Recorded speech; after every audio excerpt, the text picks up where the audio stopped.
Dahil sa patuloy na pagdami ng polusyon gawa ng mga transportasyon, pabrika, gamit at ilang mga korporasyon, ay unti-unti ring nagkakaroon ng pagbabago sa kapaligiran natin. Paiba-iba ang timpla ng kalamidad gaya ng pagkakaroon ng matinding init, pabugso-bugsong ulan at pagkalubog ng ilang mga lugar sa tubig. At pagkaubos na rin ng mga likas na yaman natin, ay lubang naapektuhan ng kahit na sinong mamamayan. Kaya tuloy ang ilang mga brand manufacturer sa iba't ibang bansa ay nag-iisip ng paraan para kahit papano'y maibsan at mapigilan o mapabagal ang matinding epekto nito sa atin.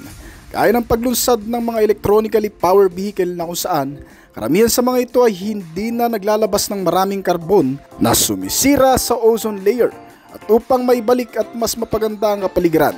Katulad na lamang ng tatalakayin natin na kararating lang din sa Philippine market. Mula US sa wakas ay dinala na rin sa bansa. Isang literal na SUV car na sobrang high-tech sa dami ng mga specs and features na nakapaloob dito. Kung hindi ka pa nakakabili ngayon ay mas maiging malaman mo rin ito. Pero bago yun, syempre kung bago ka lamang po dito sa akin channel, baka naman kaibigan pwede maklik yung subscribe button pati na ang notification bell para naman ma-update mo lagi sa mga video na gagawin ko pa. Alright, simulan na natin to!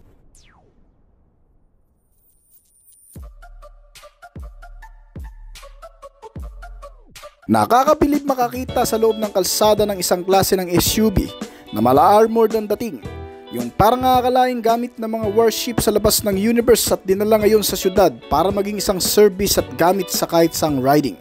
Ang modelong ito ay nagmula sa American brand automaker at dinala na ngayon sa Philippine market para magamit ng mga Pilipinong nagnanais ng kakaibang trail o adventure experience sa loob at labas ng kalsada. Gamit ng makabago at pambihirang teknolohiya na meron nito, ang 2024 GMC Hummer Electronic Vehicle Model. Kung pagmamasdan, ang itsura pa lang ng modelong ito ay kabibiliban mo na. Kung sa pabruskuhan o pamatyuhan ng labanan ay talagang katatakutan ng ilang makakasabayan. At parang kawig ito ng Toyota FJ Cruiser kung titingnan. Pagdating sa front portion, meron itong isang mahaba at paputol-putol na linya ng daytime running light sa harap.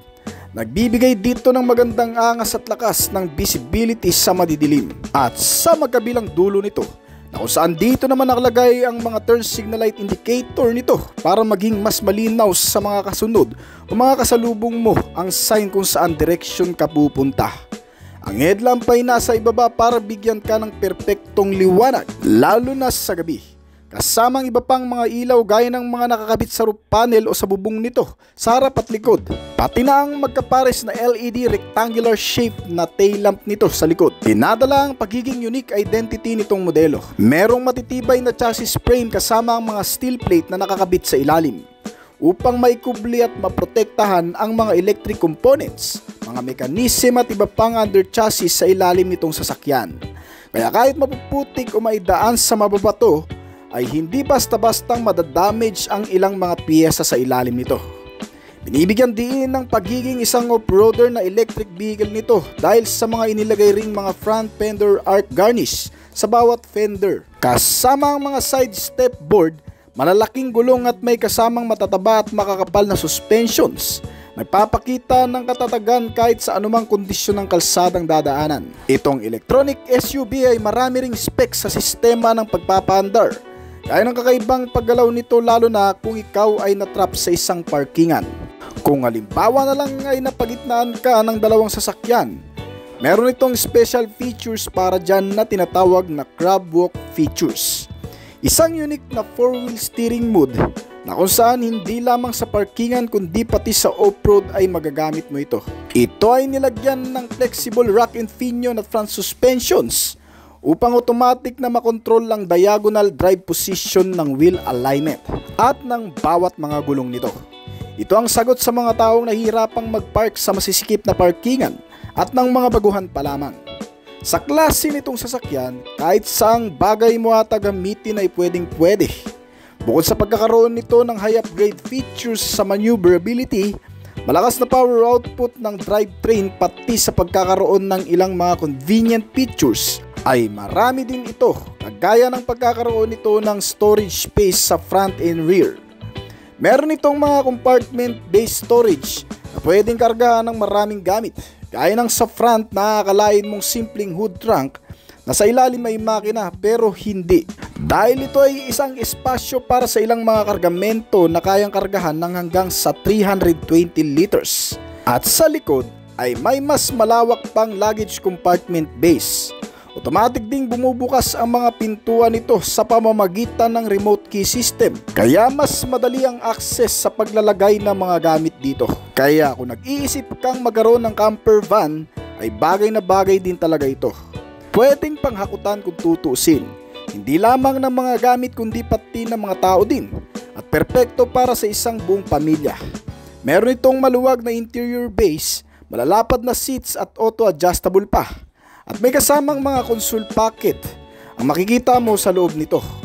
Bukod sa napaka-eleganteng datingan ay napaka-high-tech na rin. Sinamahan nito ng maraming storage box at mga bulsa. Nilagyan ng mga Type A and V USB port at wireless charging system. Kasama ang magandang aircon system na may heater, air quality control at climate control system. At ang ilang pang mga components gaya ng power window at maraming controls sa panels ay nagpapakita lang dito ng karangyaan sa pagiging moderno sa mga teknolohikal na katangian. Dahil sa karamihan sa mga sistemang nakapaloob dito ay talagang automatic na. Yung tamang pindot ka na lamang at gagana na. Pero syempre, kailangan mo pa ring maglaan ng maraming oras para mapag-aralan at matutunan ang mga function nito. Para sa ilang mga features pa, pati sa infotainment ay may malaking screen na makikita na para sa ilang mga entertainment, communication at audio sound system nito. Meron din itong tinatawag na infinity roof o moon roof sa ibang term na may transparent glass at removable na rin, na kung saan pwede mong malanghap ang fresh air o sariwang hangin lalo na sa mga probinsya kapag bumabiyahe ka. Marami din itong mga drive mode power system na pangkalawakan ng terminology. Hindi na natin iisa-isain kasi mahirap din intindihin. Basta ang meron sa mga driving mode nito ay gaya ng gravel, pang mud mode, pang tubig, pang city, off-road at marami pa. Kalakip din ng sistemang ito ay ang pagkakaroon ng Super Cruise Control System, isang driver assistant technology na hands-free driving. Ibig sabihin ay para ka na ring nakabili ng isang mamahaling Tesla na may autopilot ang dating. Na kung saan sa sistemang ito ay kahit hindi mo nahawakan pa ang manubela ay automatic itong may control para sa maneuver. At kahit hindi ka nakatapak sa accelerator ay kusa pa ring gagalaw at tatakbo itong sasakyan. Sinamahan din ito ng automatic lane change assist, proteksyon para sa pagpapalipat-lipat ng lane, at isang sistema pa na tinatawag naman na one pedal driving system na kumukontrol naman sa acceleration at deceleration para kahit umandar itong sasakyan ay makakapag-charge pa rin ang baterya nito using regenerative braking na ginagawa nito kapag bumabagal at bumibilis ang takbo, na kung saan nagpo-produce ng enerhiya na napupunta sa kanyang motor para mapagana ito. At speaking sa battery, meron itong tinatawag na Ultium battery type na may up to 300 kilowatts, 800 volts at fast charging pa. Kaya nitong tumakbo ng hanggang sa 510 kilometro na layo bago pa tuluyang ma-discharge o malobat ang baterya nito.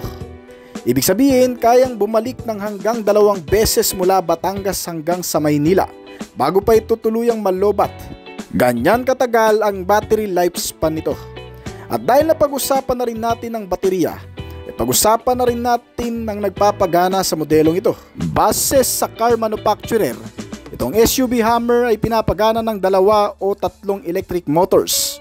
Meron kasi itong 4 na klase ng variant. Ang 2 sa variant nito na tinatawag na EV2 at EV x 2 ay may dual motor setup na nagge-generate ng estimated maximum output na 625 horsepower sa kada 7,400 revolution per minute. Habang ang EV x 3 naman at ang Edition 1 na variant ito ay gumagamit ng 3 motor sa pagpapagana at kayang gumawa ng hanggang sa 830 horsepower sa kada 11,500 RPM. May maximum range of torque naman ito na 1,000 Newton meter. Biruin mo yun, kung tutusin electronically powered lamang ang modelong ito.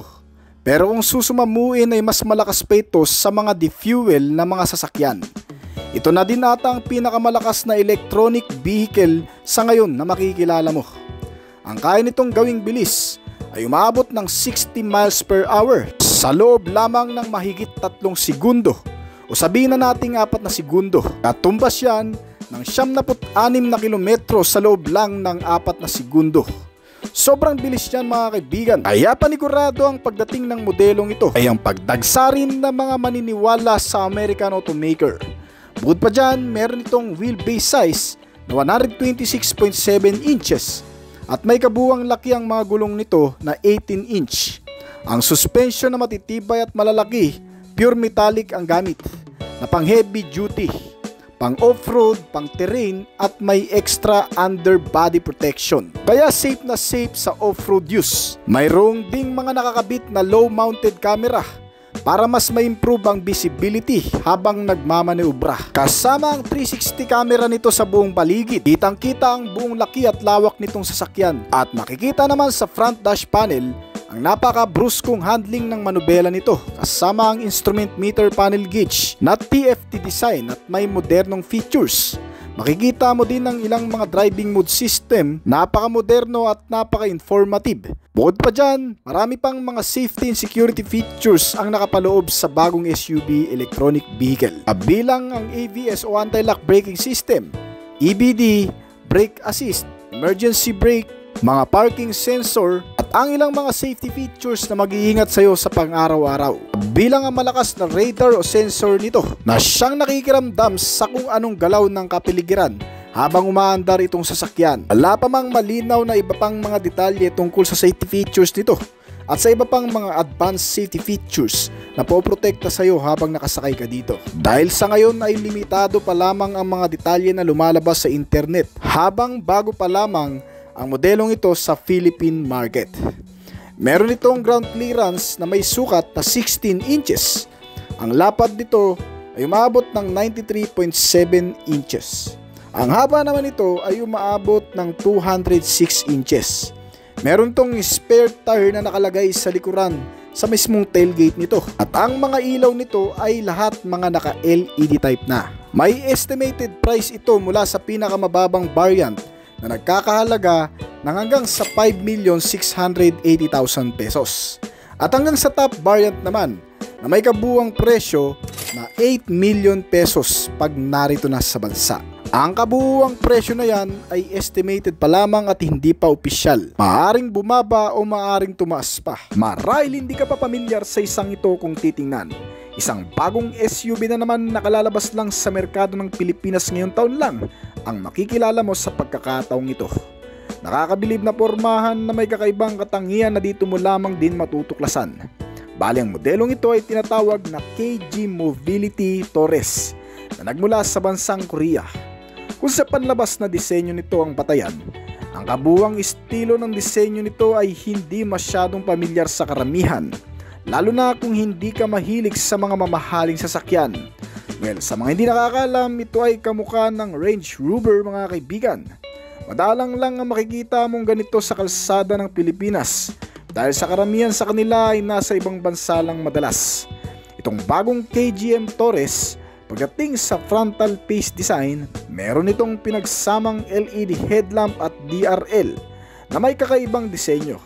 At pagkatapos nito, makikita rin sa harap ang naka-vertical grille radiator na nagre-represent sa strength and power nitong sasakyan na may napakatapang na itsura na sinamahan ng lower grille bumper na akmang-akma sa pangangailangan nito. Dahil dito ay hindi masyadong issue ang cooling system dahil nasasalo lahat ng mga front air deflector at front radiator grille nito ang mga hangin na makakasalubong nito nadaraan sa radiator na kung saan ay tumutulong dito para mas mapalamig ang makina nito. Pagkatapos niyan, ang bawat pisngi naman nitong modelo ay may fog lamp din, pangkaragdagan liwanag lalo na sa madidilim. Ang side profile nito ay hindi rin masyadong pangkaraniwan. Lumalabas ang sariling disenyo nito na parang modernong sasakyan na pang off-road ang datingan. Meron itong mga front fender cladding na nagre-represent din sa pagiging handa nito sa kahit anong klaseng kalsadang dadaanan. kasama ang built-in roof rail na kabitan ng mga roof rack trays sa itaas nito at built-in rear spoiler para sa magandang aerodynamic. Pagdating naman sa likuran, gaya ng front light ay mga naka-LED na rin ang likurang bahagi ng mga ilaw nito. May kasamang reflector sa ibaba for additional visibility at isang rear bumper skirt na kukumpleto sa napakagandang pormahan pa. Pagdating sa sukat ng gulong, ito ay may 255 by 60R18. Tamang-tama ang laki lalo na kung gagamitin sa mga matutubig na lugar. Itong bagong KGM Taurus ay may makina na 1.5 liter gasoline engine inline 4-cylinder at 16-valve dual overhead camshaft. Meron din itong turbocharge sa makina na nagko-compress ng maraming airflow papunta sa engine upang magresulta sa matipid na konsumo ng gasoline at malakas sumatak sa arangkada. May dalawang klaseng variant ito na inilabas sa bansa. Ang unang variant ay ang naka front wheel drive lang o 2-wheel drive, habang ang pangalawa naman ito na top variant ay naka 4-wheel drive na parehong naka-automatic ang transmission at may 6-speed din sa parehong gear shifting. Kaya nitong gumawa ng maximum output na 163 horsepower sa kada 5,500 RPM at 280 Nm ng torque naman sa kada 1,500 to 4,000 RPM. Ang kabuuang bilis ng nagagawa nitong modelo ay umaabot ng 175 km per hour. Meron din itong fuel tank capacity na 50 liters at kumukonsumo naman ng 13 km per liter hanggang sa 15 km. Itong bagong SUV ay ginawa hindi lamang pang city ride o long ride, dahil itong modelo ay masasabak mo rin sa ilang mga adventure ride o di naman kaya sa malulubak na klase ng kalsada. Dahil bukod sa may mapagkakatiwalaang makina, ito rin ay nilagyan ng magagandang klase ng suspensions gaya ng front double wishbone with shock absorber at multi-link rear suspension para sa magandang bounce nito kung may dadaan mo sa malulubak o mababatong kalsada o hindi pantay-pantay na daanan. Meron din itong parehong naka-ventilated disc type na braking system na nagre-resulta naman sa matinding kapit ng brake pads lalo na sa mga emergency braking nito. Ang manubela naman nitong modelo ay multifunctional na rin. Maraming controls at napaka-accessible. Naka-electric power steering at rack and pinion at naka-tilt and telescopic naman ang steering column at di-adjustable pa. Siguradong hindi ka mahirapan sa pagmamaneuver at mas ma-maintain ang stability nito. Pagdating naman sa interior, gaya ng marami, ito din ay naglalaman ng maraming modernong gamit gaya ng mga naka-electric power adjustable seats at mga naka-leather cover na rin ito. Meron itong seat lumbar support, height adjustable at meron ding center armrest. Bukod pa dyan, makikita din sa loob nito ang magandang klaseng specs gaya ng aircon system, kasama ang mga air ventilator mula sa harap at likod. Mas madaling mapapalamig ang buong loob ng sasakyan at nakokontrol din ang temperature depende sa pangangailangan ng bawat pasahero. Nilagyan din kasi ito ng auto climate control system at may kasama ring heater na rin. At iba pang mga amenities gaya ng bottle and cup holder, mga USB port socket, accessories power outlet na may kasama na ring wireless charging system. Meron din itong ilaw sa trunk rear luggage space para makikita mo ang mga gamit dito sa likod kahit sa madidilim.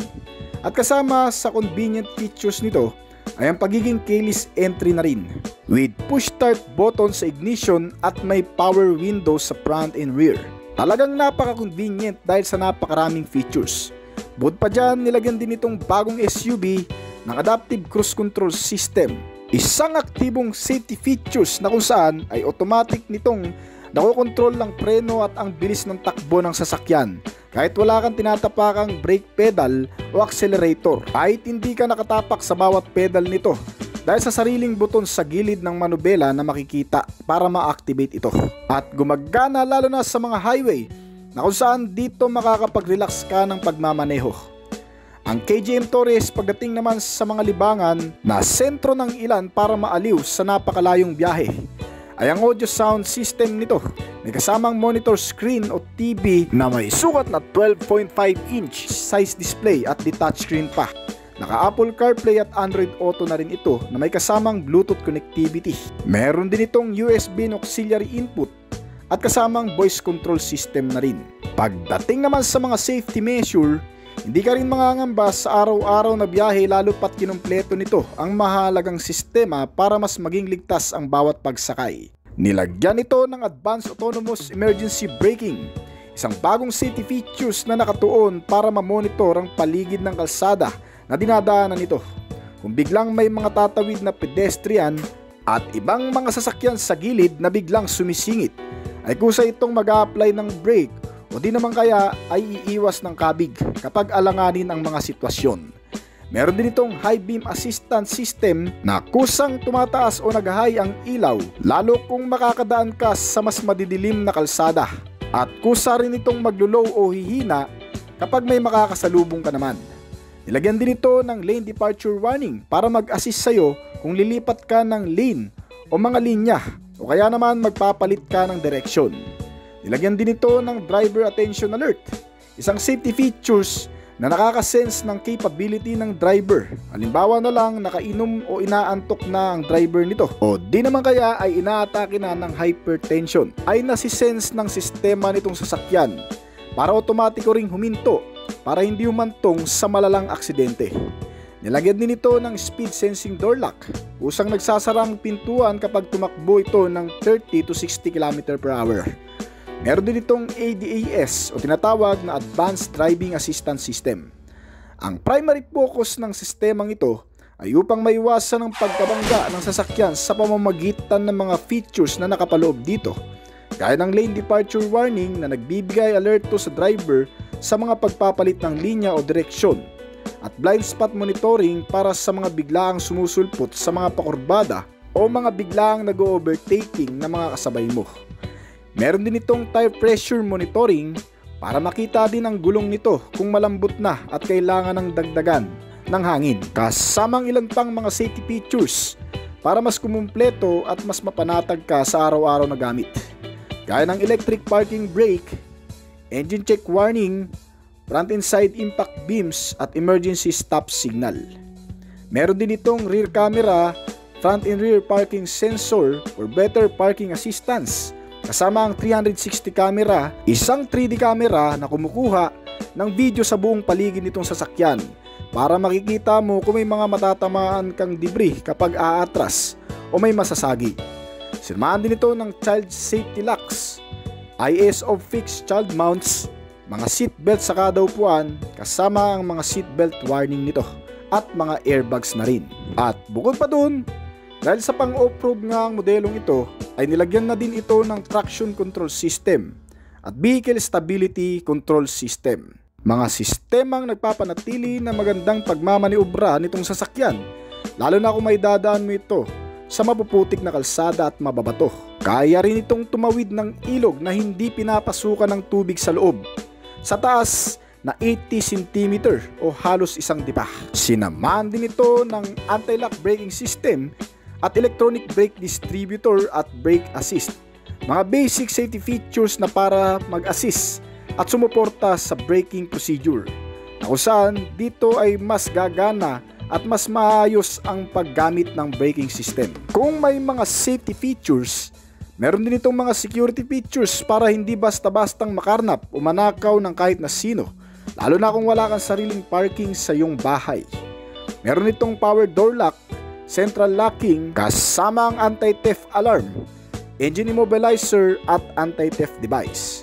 Tutulong sa sasakyan para hindi bastang mapasok o mapagana ang makina nito, at para mas maalarma ang mga tao na magtatangka dito. Pagdating sa dimensyon, ang kabuuang haba nito ay nasa 470 cm. May lapad ito na 189 cm at kabuuang taas na 172 cm. Ang ground clearance nito ay nasa 19.5 cm at may 5 pintuan. Meron din itong 5 upuan. Malawak na storage space compartment na kayang lagyan ng mahigit sa 400 liters na cargo volume. Ang kasalukuyang presyo nito, pag ang 2-wheel drive na variant ang pinili mo, ito ay nagkakahalaga ng 1,919,000 pesos, habang ang 4-wheel drive naman nito ay nagkakahalaga ng 2,169,000 pesos. Kung nagustuhan nyo ang topic natin ngayon, baka pwedeng pa-comment ng iyong opinion at pa-click na rin ng like button. Bago po tayo magtapos, ay nais ko po munang magpasalamat sa mga patuloy na sumusuporta tumatangkilik at nag-aabang palagi sa mga video na ina-upload natin dito sa ating channel. Maraming salamat po at shoutout po sa inyo guys. Ngayon kung bago ka pa lamang po dito sa aking channel, baka naman kaibigan pwede mo maklik yung subscribe button pati na ang notification bell para naman ma-update palagi sa mga video na gagawin ko pa. At syempre hintayin ko rin ang opinion at comment mo sa baba kung may mga tanungan ka tungkol sa video na ito. Huwag kang mayang mag-comment kaibigan upang sa ganun ay masagutan ko rin ng mga nais mo pang malaman at makakuha rin ako ng idea mula sa iyo na magagamit ko sa aking mga susunod pang video na gagawin. This is Oblis Collection. Thank you!